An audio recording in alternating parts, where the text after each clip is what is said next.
Happy Educators Day everyone! Kumusta po tayong lahat? Ngayon naman, ay, trabaho na naman. At, yan, nagpabaliw-baliwan na naman ako dyan para magpag-reels. Wala lang, ikikwento ko lang sa inyo kung magkano ba ang gagastusin pagpunta dito sa Australia bilang isang international students. At ano ba kayo? Sagutin natin yan. So, panoorin mo to at mag-like na rin at subscribe. Ay, hindi pala to YouTube. Mag-follow ka na lang dito sa Facebook. Salamat. At pag nagustuhan mo, i-share mo na din. Okay, morning, nakapag-shower na ako. Sinabay ko na yung pagre-reel. At saka gumawa na rin ako ng kape kasi masarap magkape sa umaga. Shout out niya pala sa nagbigay sa akin ng barako na coffee galing sa Pinas. Ang bango-bango talaga. Ay, sana unlimited yung supply ko ng barako coffee. At gumawa na rin ako ng toast. Yan, favorite ko yan. Hindi ko yan tinapay. Nakipagtinapay lang din ako sa aking housemate. Wala akong pagkain siya. Nakikikain lang ako sa mga pagkain nila. Ay nako, cheapskate talaga ako. Pero sinabi ko sa housemate ko na sa susunod ako naman mag-grocery para naman may share ako. Kasi lahat na lang nakikikain ako. Ay nako.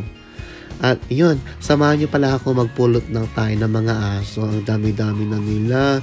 Hindi ko napulot. At saka yung may-ari ng bahay na to, hindi man lang pinupulot. Oy, nagkalat na yung mga tayo. Kaya, tingnan mo. Ang dami-dami. Kaya samahan mo naman ako. Ikaw na nanonood, samahan mo ako magpulot ng mga pagkain. Hindi pagkain to,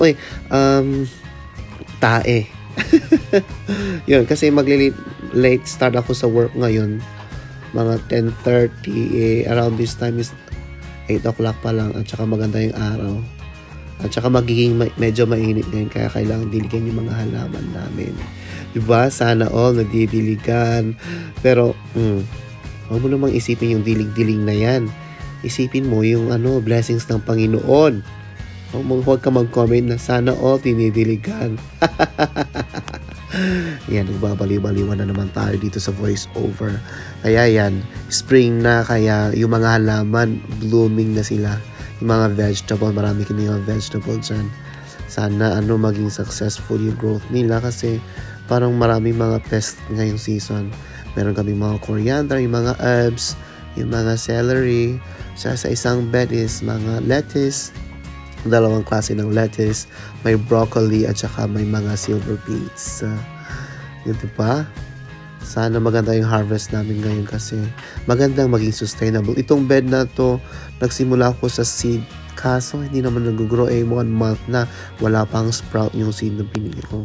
Ito, weeping mulberry. Tingnan nyo, may mga bunga at halaman na ganyan pag spring, sabay-sabay sila.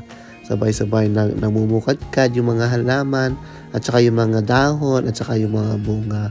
Hopefully after 2 months pwede nang kunin yung mga bunga. At pumunta na nga ako sa work at wow, na-surprise ako. Alam nyo ba, ang daming pagkain. Pero hindi pagkain mga Pinoy. Pagkain mga potato. Tingnan nyo, wala man lang kaldereta, walang adobo, walang Shanghai.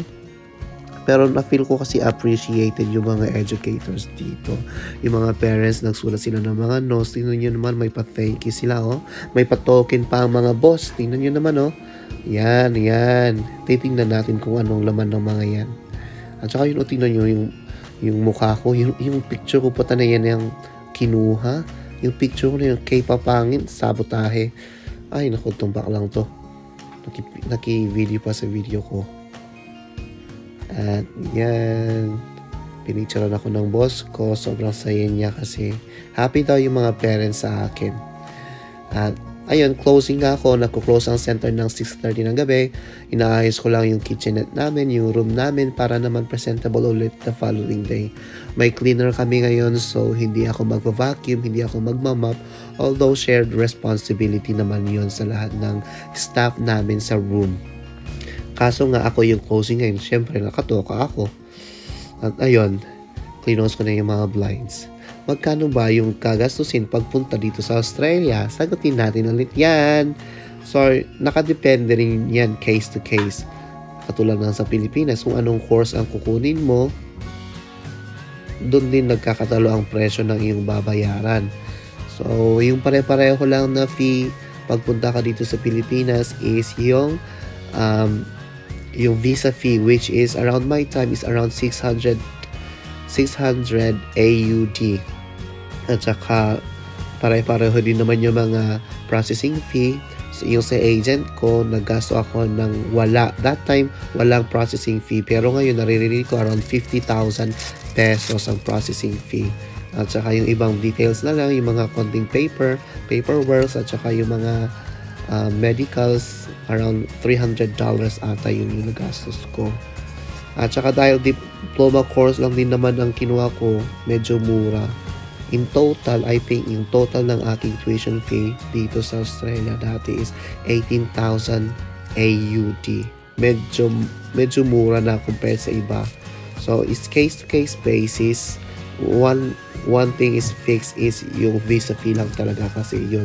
So, of course, kung kukuha ka ng mga engineering courses, yung mga bachelor's degree, yan, milyon-milyon ang gagastusin. Tsaka ako, yung total lang ng mga ginasto ko pagpunto dito sa Australia, pumapatak ng 500,000. Sobrang laking utang ko doon, at saka may time din na nawalan ako ng pag-asa. Gusto ko nang umuwi. So, kayo, kung pag nagbabala kayo bilang isang educator dito sa Australia, magtanong din kayo sa mga legitimate na mga agency, yung talagang tutulungan ka, yung hindi pagpeperahan ka lang, kasi maraming mga agency din na sobrang laki na mga processing fee nila, i-assist ka lang din naman, mostly ikaw din naman yung gagawa ng lahat ng jobs. Alright, so yeah, so yun yung nagasto ko, yung magkaiba-iba. So may mas mura, may mahal, at minsan may nare-request pa ng show money. Yung friend ko na-request ng 1.5 million as show money. So, pag-uusapan natin yan siguro next time. But anyway, kung may question kayo or may mga comments kayo or may mga kung gusto niyo itong video, paki-like and comment down below na lang, no? Salamat at papasok na ako sa work. Yung ginagawa ko pala yan is hindi na ko kung anong laman ng pouch na binigay sa akin. And I hope you guys a very good day. Alright, thank you so much. Bye. See ya.